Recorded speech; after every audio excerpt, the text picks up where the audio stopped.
Good afternoon, Oldens. It's Friday, February 13, 2015. I'm Colin Wickman, DIS student with the news. Joining me in the studio, we have Caroline with the weather. What do you have for us today, Caroline? Hi, Colin. Today I'll be telling you about the freezing temperatures facing the district this weekend. Awesome. Additionally, joining us in the studio, we have Emily with the sports. Emily? Well, Colin, today we're going to talk about some foul play in college baseball. Our top story today comes from the Middle East, where ISIS continues to terrorize regions in both Syria and Iraq. Its most recent attack in the Anbar province of Iraq threatens the safety of nearby U.S. military bases. In wake of these recent attacks, President Obama has formally asked Congress to authorize the use of military force against ISIS for the next 3 years. New poll numbers show that 54% of Americans support this military action against ISIS. Despite the widespread support by the American people, only 45% believe President Obama's strategy will be effective. In recent weeks, other Middle Eastern countries, most notably Jordan, have joined the fight against ISIS. We here at News Team Thunder will continue to monitor the situation as it unfolds.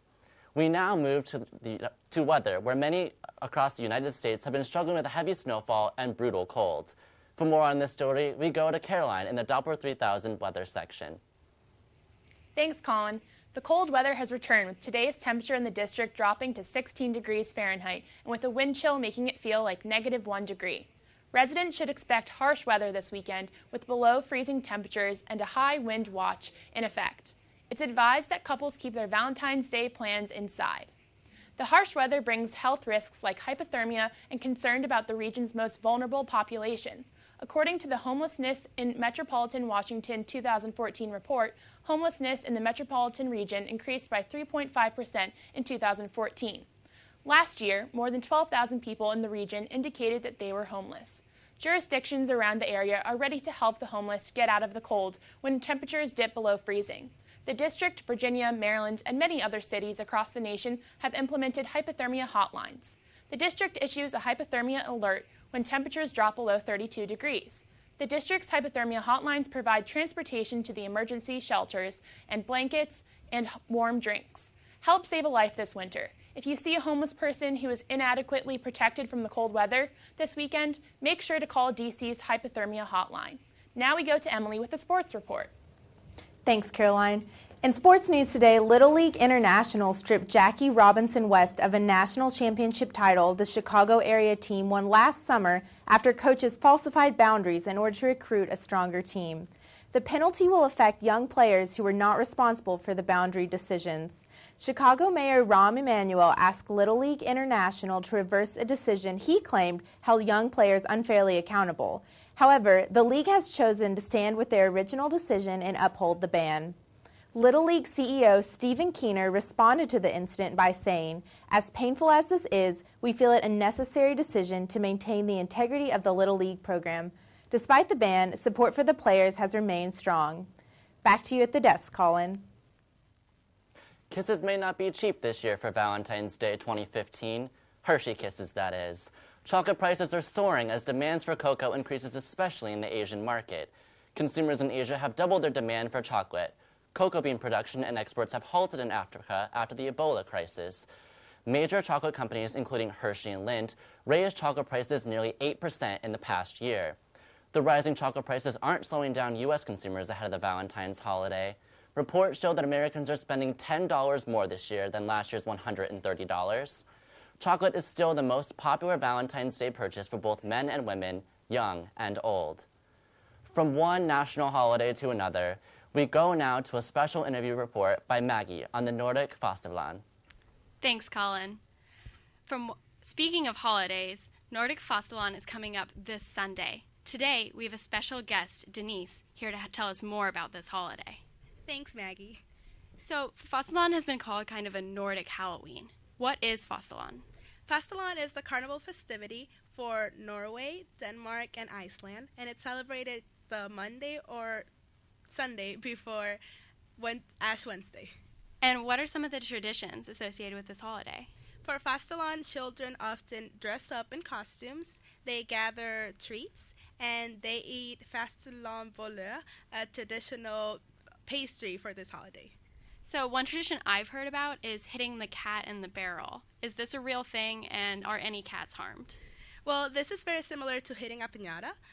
Danes use a wooden barrel and put candy in the barrel and a picture of a cat on it. Before, historically, they would put a real black cat in the barrel and beat the barrel. This would signify the safeguard against evil. So is this a holiday you'd usually celebrate with your family, or are there celebrations in the community? Some cities are known for their parades and the activities they have for Festalon, and families love to engage in these activities. Thanks so much, Denise. Thank you. Now back to Colin for the latest in entertainment news. In entertainment news today, after 16 years and 5 months at the helm of The Daily Show, Jon Stewart announced he will step down later this year. Why? He'd like to have dinner with his family, who's heard from multiple sources are lovely people. Stewart got choked up on air, saying his role with Comedy Central has been, quote, an absolute privilege. As a widely revered late-night comedian, Stewart is also a leading news source for young people with an average audience of 2.2 million viewers per night. If you aren't ready to let go of Stewart quite yet, you're not alone. Satirical job offers are pouring in, and the hashtag #JobsForJonStewart is blowing up the Twitter sphere. Even Arby's reached out, but it looks like Stewart isn't a fan of roast beef sandwiches. He declared, quote, I do not accept your peace offering. We shall be enemies, always. Hopefully Stewart 2016 is still an option. To conclude the broadcast today, we have sent an enthusiastic American, Catherine, into the streets of Odense for the news segment, Talk Danish to Me. We are excited to see what she has in store for us today. Thanks, Colin. 2 girls in the streets here to try and talk a little Danish with the locals. We're going to try. It's going to get very, very interesting. We're going to talk first about your personal experience with Americans speaking Danish. Yeah. I think that's a fun subject because they have like a very weird accent, and sometimes it's very fun to listen to. One word that they can't pronounce. Rødgrød.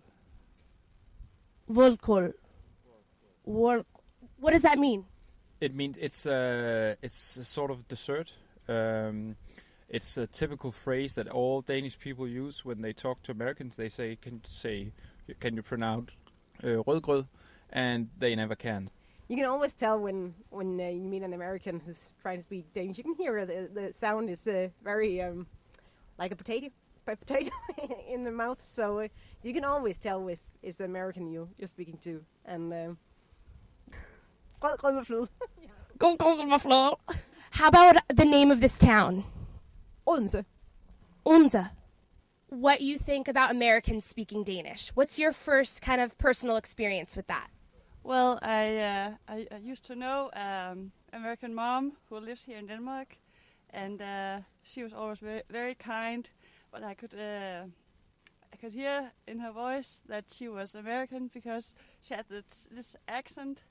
But it was always kind of sweet. A word or a phrase that we as Americans should know in Danish.